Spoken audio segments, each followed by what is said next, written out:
À 2 jours du salon du tourisme, les propriétaires des pensions de famille de Tahiti et des îles se sont réunis en séminaire. L'occasion de prendre connaissance des nouvelles normes de sécurité pour leur structure. Pour certains, la mise en conformité s'annonce déjà complexe et coûteuse. Valentine Vassel, Nicolas Pérez. Ce métier me faisait vibrer. Aujourd'hui, il me fait moins vibrer. En quelques années, leur taux de remplissage est passé d'environ 80 à 50%. Aujourd'hui, les professionnels de la petite hôtellerie s'essoufflent face à une forte concurrence et des contraintes administratives toujours plus importantes. La présidente de l'association de tourisme authentique en Polynésie comprend la nécessité de ces critères, mais elle déplore le manque d'encadrement du pays. Si on est exigeant, qu'on soit exigeant pour tous. On a une trentaine d'îles. Et il y en a parmi ces îles qui n'ont jamais reçu qui que ce soit pour venir faire le moindre petit contrôle. On n'a pas le droit d'en laisser un au bord de la route.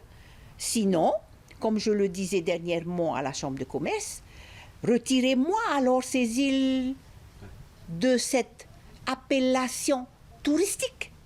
Par manque de moyens logistiques et financiers, il reste très difficile pour les pensions des îles les plus éloignées d'effectuer des travaux pour se remettre aux normes. D'où l'intérêt pour les membres de l'association de mutualiser leurs efforts. On a un vrai problème aussi au niveau des électriciens, par exemple. C'est-à-dire que sur ces îles-là, on n'a pas forcément des électriciens qualifiés, des électriciens qui connaissent parfaitement les normes.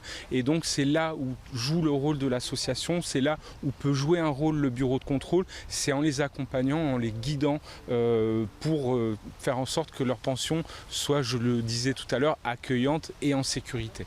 Déjà mis en difficulté par la crise Covid, ces professionnels doivent aujourd'hui trouver les moyens de répondre à de nouveaux critères de sécurité.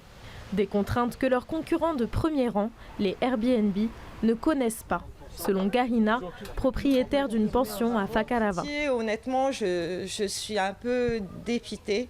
On a l'impression de tout le temps s'engager et d'essayer de répondre à tous les critères qui nous ont imposés, mais à chaque fois, on nous invente encore des nouveaux critères.